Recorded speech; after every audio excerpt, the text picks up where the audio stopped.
After a final fight with their young stepmother, Mary, Anne, and Claire were forced to leave their home and ended up homeless. However, a year later, their fortunes changed when a policeman found them and took them to the station, where they were met by a lawyer with some astonishing news. Mary's mother died when she was 16 years old, and it was the most challenging time of her life.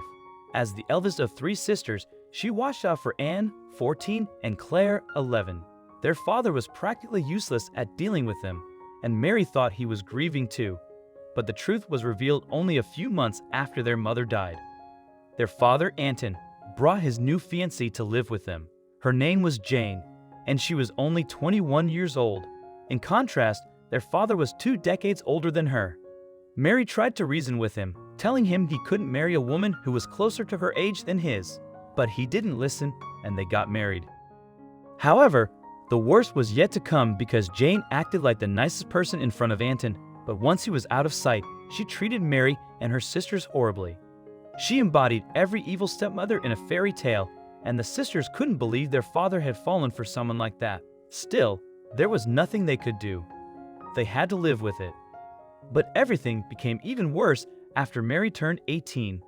It's time you start paying rent around here and get your sisters off their lazy bottoms to do their chores, Jane demanded one day, shortly after Mary's birthday. Dad has not talked to me about paying rent. I'm still in high school, Mary exclaimed to her stepmother. Don't talk back to me or I'll tell your father you've been acting out. In fact, you should be out of the house already. You're 18. People fend for themselves at that age. But if you keep mouthing off to me, I'll make sure your father kicks you out, Jane yelled back. But she didn't notice that Anton had just arrived, and Mary felt a tiny glimmer of hope. Her sisters had also exited their rooms to check what all that yelling was about. Perhaps, if her father saw her true colors, he might do something at last. I'm not going to pay rent at least until I graduate high school and get a job.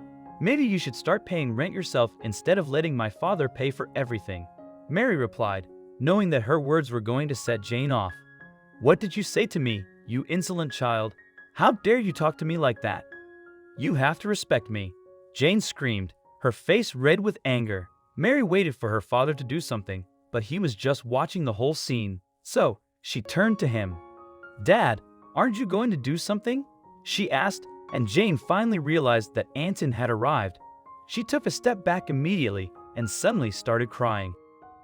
Dear, your daughter just yelled at me and called me a freeloader, she wailed, her crocodile tears full force. Mary waited, and she knew her sisters were right there, hoping against hope that their father might finally take their side after months of being subjected to Jane's awful treatment. But it didn't turn out as they hoped. Anton started scolding Mary for disrespecting his wife. Jane is your stepmother, Mary. You need to do as she says, he stated, crossing his arms, while Jane kept fake crying. Dad, I can't pay rent. I need to graduate first, Mary protested. If you don't start paying rent, I'll kick you out myself, Anton continued, shocking everyone in the room. Mary's head almost exploded in surprise, and Anne and Claire couldn't believe it either. Mary saw Jane smirk a bit out of the corner of her eye, which was the last straw. Fine, she yelled and went to her room. Also, if you've not done so already, please subscribe to our channel and click that notification bell to get inspired by these animal stories every day. Now, back to the story. She packed everything she could in a short amount of time and left their home. She stayed with friends for a while, but her sisters soon followed along. They didn't want to live with Jane either, especially after their dad took her side over such a ridiculous argument. However, Mary was worried. Anne and Claire were minors. She could get in serious trouble. They stayed at friends' houses as much as possible until they overstayed their welcome. Eventually, they started looking for help at women's shelters, which only brought the cops their way. Anne and Claire were forced to return home by the officers, but they always ran away again. Nothing could keep the three sisters apart, even homelessness, so Mary did her best. Despite her situation, she graduated high school and tried her best for her sisters. They started living below a highway bridge in their small town in Virginia and tried to get by as best they could. A year later, Mary was 19 and she was eating dinner with her sisters in their makeshift home under the bridge. Mary worked full-time at a grocery store, so she got discounts on food, which helped them seriously. The cops often looked for her sisters, but they eventually left them alone, seeing as they didn't listen and often ran away from their home. But one night, Officer Frick showed up. He was the kindest in the precinct and tried to leave them alone, considering how well Mary tried to take care of them. This time, though, he told all of them to come with him to the station. This was an odd situation. But when they arrived at the station, they were greeted by a lawyer. "My name is Mr. Sandberg, and I'm here to give you something from Mr. Daniel Norton," the man said. Mary frowned. "We don't know any Daniel Norton, sir." "This must be a mistake," she stated, but the lawyer didn't listen to her concerns. "Mr. Norton has transferred ownership of his $4.7 million mansion to the three of you, and he wants you to move there immediately," Mr. Sandberg revealed, giving Mary what seemed like the keys to the mansion. "Sir, this is a mistake, I'm telling you.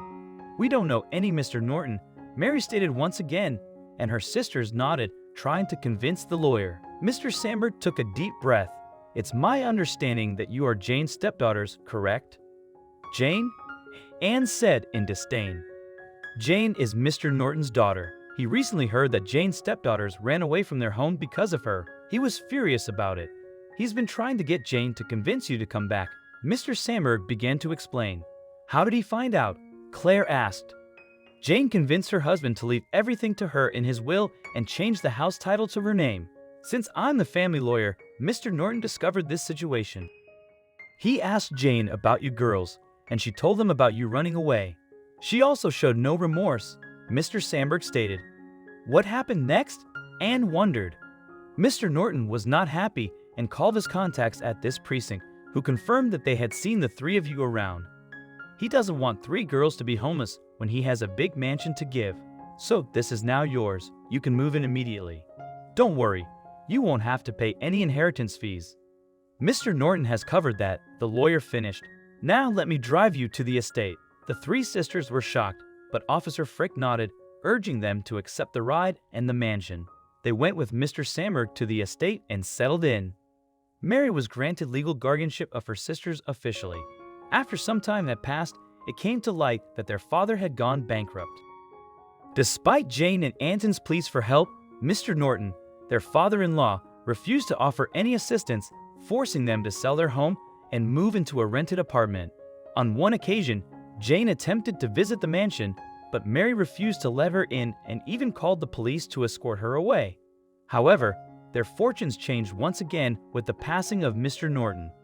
In his will, he bequeathed the remaining portion of his substantial estate to the three sisters, ensuring that they would never again have to worry about financial struggles.